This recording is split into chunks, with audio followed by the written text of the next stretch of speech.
Okay, grade 7. So, here are now the answers to the try this activity on page 81. So, remember we are now in rational numbers, correct? So, please remember that rational numbers are any numbers that can be expressed in the form a over b. As long as you can express these two different numbers, or values in the form a over b, then you consider it a rational number. Okay. So remember, integers also belong or are also part of your rational numbers. So page 81 now, letter A. You are tasked to arrange, okay? Arrange these given fractions in descending order. So descending means from highest to lowest. So how do you arrange this? Remember, you already by now you know how to compare fractions, correct? So in order for us to arrange this, make sure that you know how to compare fractions. Okay? So how do we do this? If we have different numerators and different denominators. So please remember that before you can arrange them, compare each pair. So let's compare first. So remember, when you compare, you cross multiply, right? So let's compare 4/5 and 5/4. So let's cross multiply. Let's do this. 4/5 and 5/4. So comparing or cross multiplying, 4 times 4 will give you 16, right? You write it on top, small number only, okay? And then 5 times 5 is 25, correct? So which one is greater? So this, correct? 25. So 5/4 is bigger than or larger than 4/5. Okay? So now let's compare. This is bigger. So let's compare 4/5 and 6/7.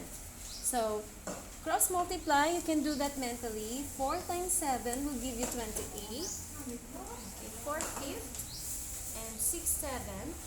So that's 28. This one will give you 30. So which one is larger? The 6/7, correct? So this obviously is smaller than this and smaller than this. Let's try comparing these two. Which one is larger or bigger?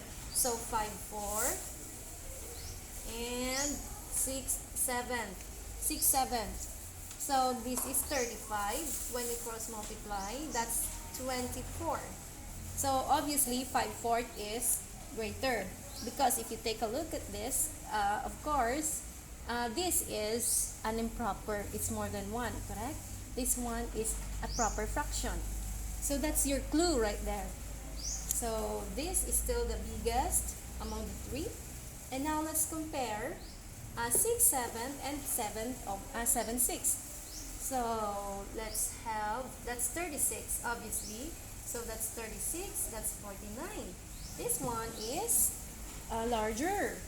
Now, between this and this, we all know that this is smaller. So you have in mind the largest is this. But wait, let's check first. Last, 5/4 and 7/6. So let's compare. That's 30. This one will give you 28 only. So the largest among them, or the biggest in number, is 5/4. So we are now to arrange in descending order. 5/4 followed by between, of course, this is between this and this. 7/6 is larger. So obviously this is larger than this also, because it's the smallest, correct? So after 5/4 we have 7/6 followed by 6/7 and lastly 4/5. Okay? So if you want to check, you can change this into mixed number. This is 1 and 1/4. This is 1 and 1/6. So between 1/4 and 1/6, 1/4 is still greater, correct? So there you go. Okay? And lastly, the answer to letter B. Of course, you choose the one with the least possible, with the least absolute value is your greater or the greatest of them, correct? So, but let's check their value. 2/5 and 3/4.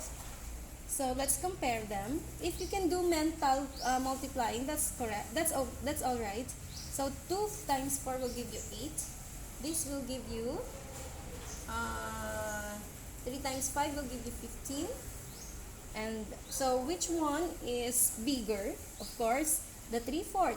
But since this is the smallest, this is smaller, so it between this and this, the smaller value has the smaller negative number has the bigger value. So of course, between this is greater. And then let's compare. If you take a look, 3/4 and 1/3. Of course, 3/4 is bigger, correct? I mean, if you are to solve it mentally, 3/4 will always be bigger than 1/3. If you want to check, 3 times 3 will give you 9. Here, 3/4 and 1/3. That's 9. Obviously, that's 4. See there?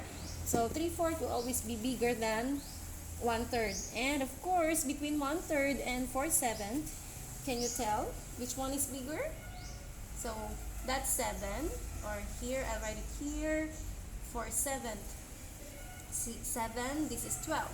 So obviously, this is bigger. 4/7 is bigger than 1/3. Alright? So we now have the comparison. So the greatest or the biggest is the 3/4. Correct? And then next to that is, let's compare 2/5 and 1/3. So 2 times 3 is 6. So this one is bigger than 1/3. 2 times 3 is 6. 1 times 5 is 5. So, and between 2/5 and 4/7, 20 and 14. So 4/7 is bigger. So let's arrange without the integers. Negative, I mean. So 3/4 followed by 4/7 followed by 2/5 followed by 1/3. Correct? Because 2/5 is greater than or larger than 1/3. Now, let's put the negative. So, since this has the smallest value, of course, among them, this is the biggest, right? Or the largest number. So, we can now arrange them. Just interchange. I'll erase. Okay? I'll erase the process. So, we now have negative 1/3 as the highest and negative 2/5 followed by negative 4/7. Sorry. Correct? So 14, 20. Yeah. Followed by negative 3/4. Okay? So that's the final answer. Okay?